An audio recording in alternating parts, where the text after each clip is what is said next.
A few years ago now, I was rung by a woman who was looking for family constellations because she tried everything for a daughter of hers who was self-harming, who was using a lot of drugs and alcohol, who was hanging out with people who also used a lot of drugs and alcohol. They'd tried everything else. So they tried all the conventional therapies. One of the parents was a social worker. They had access to all of these amazing resources. And those resources could support to a point, but they weren't getting to the real root of what was going on. And they heard about family constellations and they came and did a constellation with me. When they were talking to me in the discovery call, they said, is it worth doing both of us as parents?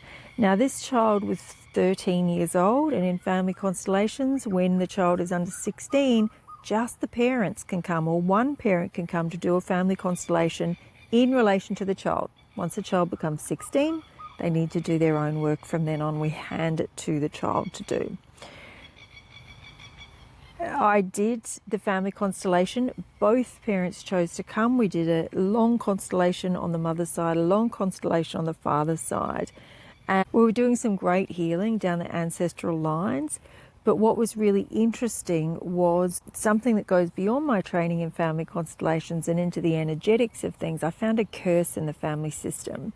And when we went in and we healed that curse, I just felt it inside of me that we had broken the thing that was influencing the daughter for the tendencies that were telling her that to not be on the planet would be a good idea. I really felt it was done. I heard back from the parents a long time later that it took about 2 weeks for everything to settle down, and then all of a sudden their daughter changed completely. She no longer needed to be on watch 24/7 job. She stopped doing alcohol and drugs. She got new friends. She had scars from cuts on herself, and she never wanted to go to the beach, and she wore a bikini and her scars, and she went to the beach and went into the water. They said they had a totally different child from then. And it's really important to understand that you need to lean into all of the support you possibly can in that scenario. I say do whatever you possibly can, and don't forget the energetics of things. Energy is so important, especially in those circumstances.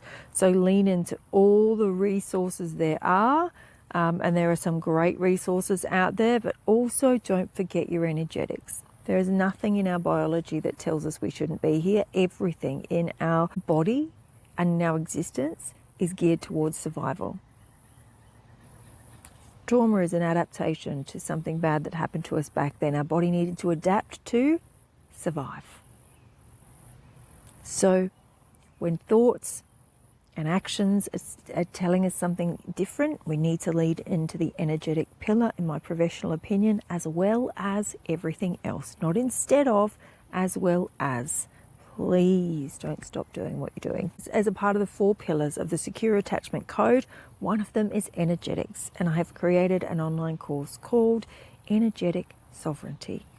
And it covers all of the things about energetics that you need to know. There are very practical tools in there: how to clear conscious energies from your field, how to have energetic sovereignty, how to maintain a good energy field, daily practices that are really simple and easy to keep you energetically clear whilst living your life. It's kind of like brushing your teeth and having a shower. You want to keep things clear. If you would like to know more about that course, simply comment the word energy on this reel and it will be sent to you via DM.